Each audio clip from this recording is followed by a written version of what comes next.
Halo teman-teman, beberapa waktu yang lalu saya di WA teman saya agar dirakitin PC dengan budget 4 juta kecil. Dengan kebutuhan utama, olah dokumen, browsing banyak tab, dan game sepak bola. Komponen yang digunakan harus baru semua, supaya bergaransi. Nah, karena permintaan komponen baru semua, saya langsung berpikir untuk menggunakan platform AMD dengan iGPU. Karena di budget 4 juta kecil, platform Intel komponen baru semua dengan iGPU Intel akan loyo dalam hal gaming. Belum lagi permintaan teman saya agar bisa menggunakan SSD NVMe 1TB. Dan setelah berdiskusi lagi, akhirnya diputuskanlah merakit PC dengan spek seperti di video kali ini.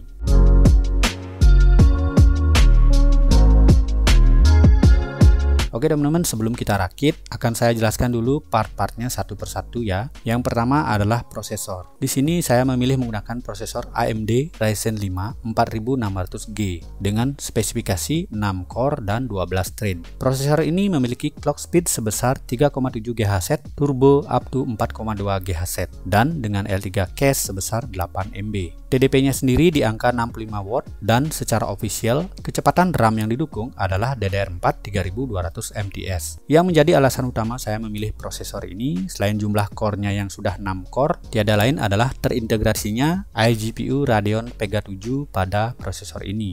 Dengan shader sejumlah 448 buah dan GPU clock speed di 1900 MHz, iGPU Radeon Vega 7 ini menurut website Tech Power Up memiliki relatif performance sedikit di bawah saudaranya, Vega 11, dan Nvidia GT 1030. Dengan relatif performance seperti ini, saya berkeyakinan bahwa iGPU Radeon Vega 7 ini sudah cukup untuk kebutuhan gaming teman saya yang saat ini hanya bermain game-game bola semacam Pro Evolution Soccer.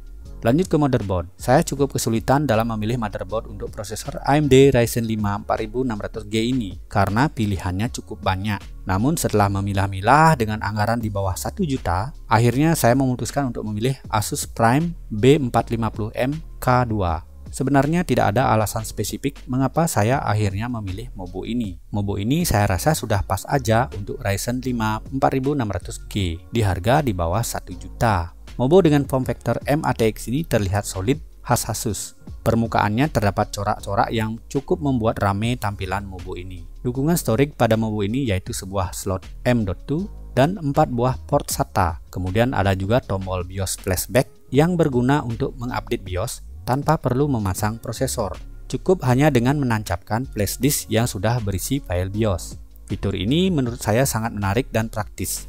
Selain itu, SSD NVMe pada Mobo ini tidak menggunakan baut pengunci, tetapi menggunakan sebuah kancingan plastik yang cukup praktis. Namun yang tidak saya suka dari Mobo ini adalah case fan header yang hanya ada satu saja, dan posisinya juga agak di tengah. Kemudian untuk port I/O bagian belakang terdapat tombol BIOS flashback, 3 buah display output yaitu D-Sub, DVI, dan HDMI, port PS2, 4 buah port USB 3.2 Gen 1 tipe A, 2 buah port USB 2.0, 1 RJ45, dan 3 buah port audio. Secara keseluruhan, Mobo dengan chipset B450 ini menurut saya sudah sangat proper untuk menopang Ryzen 5 4600G.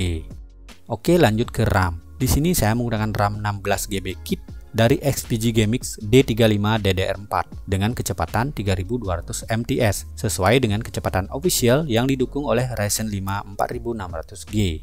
Saya di sini tidak mau ambil resiko menggunakan RAM dengan clock yang lebih tinggi demi menjaga kestabilan sistem secara keseluruhan dan juga menghemat budget tentunya. Di sini saya juga memilih yang warna putih agar keping RAM ini terlihat kontras dengan Mobonya, yang menurut saya akan menambah estetika dan menjadi pembeda. Selanjutnya storage. Untuk opsi storage, di sini saya hanya menggunakan satu buah SSD NVMe saja tanpa hard disk dan ukurannya 1 TB sesuai request teman saya. Untuk brand dan tipenya adalah Adata Legend 710 yang mana merupakan SSD NVMe entry level dari Adata. Adata Legend 710 ini menawarkan kecepatan read up to 2400 MB per second dan write up to 1800 MB per second serta sudah dilengkapi heatsink tambahan berwarna biru. Untuk controllernya sendiri menggunakan controller dari Realtek yaitu RTS 5766DL. Konfigurasi tanpa DRAM cache dan menggunakan NAND flash tipe TLC yang sudah di rebrand ke Adata. Lalu mengapa saya memilih Adata Legend 7101TB pada rakitan ini? Tiada lain adalah karena harganya yang cukup murah dengan opsi heatsink tambahan. Jadi nanti tidak perlu khawatir dengan suhunya. Lalu selanjutnya PSU. Untuk power supply, di sini saya menggunakan Paradox Gaming Legend Series 450 watt 80 plus bronze. Nah, mengapa saya memilih menggunakan PSU ini? Yang pertama adalah menurut saya kebutuhan daya PC ini tidak terlalu besar. Kemudian PSU ini sudah menggunakan teknologi DC to DC, SMD kapasitor, dan proteksi yang cukup lengkap, yaitu OPP, UPP, SCP, dan OPP. Dengan harga kisaran 350 ribuan, saya akan buat video khusus untuk membahas PSU ini, walaupun tidak mereview secara mendalam, seperti menguji efisiensi, ripple, dan sebagainya.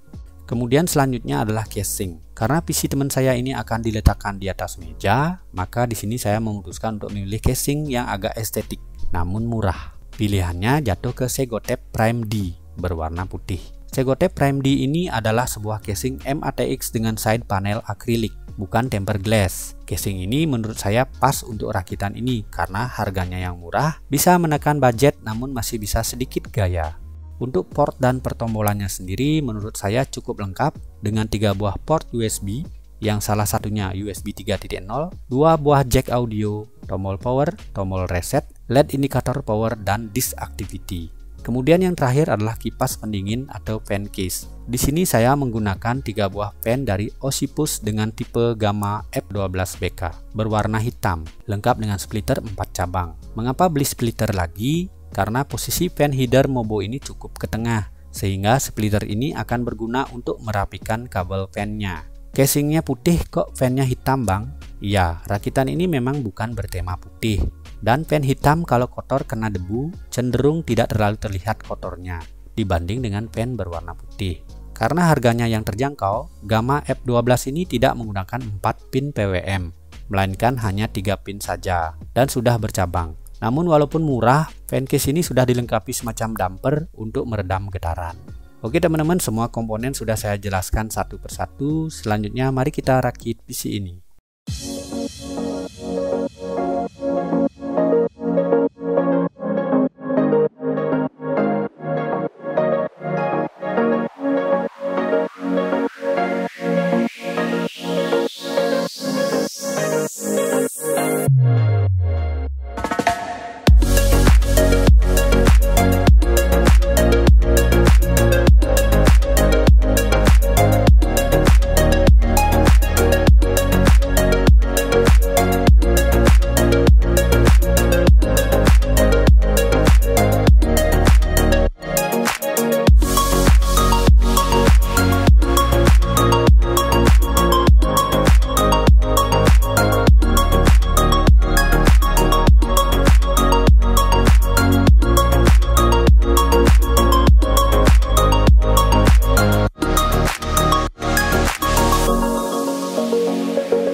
Oke teman-teman, PC ini sudah selesai dirakit dan berikut adalah sedikit tampilannya.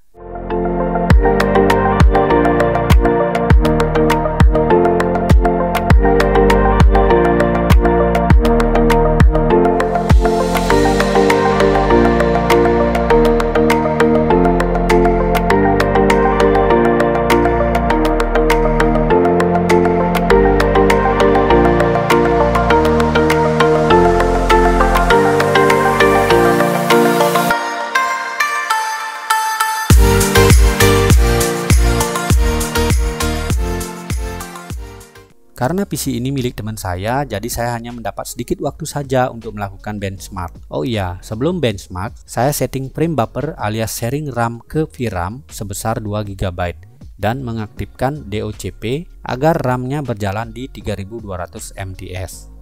Oke, benchmark yang pertama yaitu Cinebench R23. Pada Cinebench R23 didapatkan skor 9172 PTS multicore dan 1250 PTS single core. Suhu maksimum pada pengujian multicore cukup tinggi di angka 95 derajat. Ini kemungkinan besar karena prosesornya hanya menggunakan stock cooler. Kemudian untuk single core, suhu maksimum hanya di 54 derajat saja. Skor yang dihasilkan ini mendekati sebuah Core i5 11400F. Lanjut ke benchmark storage. Adata Legend 711 TB yang terpasang pada PC ini berjalan sesuai spesifikasi maksimalnya, yaitu di PCIe 30X4. Kemudian untuk hasil benchmark, Crystal Disk Mark 8 yang dihasilkan adalah 2722,57 MB per second sequential read dan 2049,03 MB per second sequential write. Hasil ini sedikit di atas spesifikasi yang diiklankan pada website resminya. Sayang sekali saya tidak dapat menguji lebih dalam SSD ini karena PC ini harus segera diserahkan ke empunya. Mungkin lain waktu saya akan uji secara mendalam SSD ini karena cukup laris dan harganya menarik. Selanjutnya benchmark Synthetic Unigine Valley. Pada Unigine Valley benchmark, setting 1080p Extreme HD didapatkan skor 576 dengan 13,8 fps saja. Skor ini cukup kecil namun cukup bagus untuk sebuah PGA onboard. Selanjutnya uji game. Yang pertama adalah game PES 2021 dengan setting low 1080p.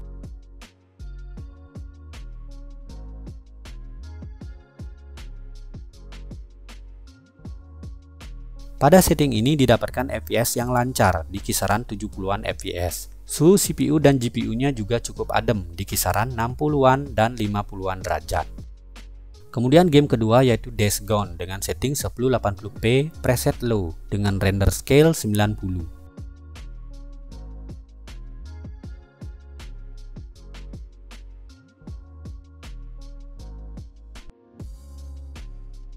Game ini masih playable di kisaran 30 fps dengan suhu CPU dan GPU di angka 60-an dan 50-an derajat. Saya sebenarnya ingin menguji game online seperti Genshin Impact, akan tetapi karena internet saya saat rakit PC ini sedang trouble dan waktu yang sedikit untuk pengujian, akhirnya hanya 2 game tersebut yang bisa saya uji.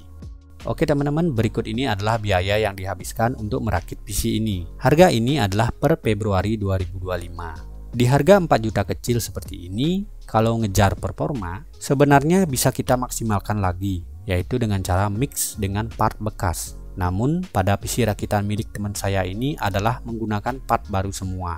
Jadi mau tidak mau performa harus dikorbankan. Selain itu, kalau menyesuaikan dengan kebutuhan teman saya yang lebih banyak digunakan untuk office dan game hanya game bola saja, menurut saya pribadi rakitan ini sudah pas sekali. Gimana menurut teman-teman? Silahkan tulis di kolom komentar ya. Oke teman-teman, demikian video ini. Dukung terus channel ini dengan cara subscribe, like videonya, share, dan tinggalkan komentar. Sampai jumpa di video saya yang selanjutnya.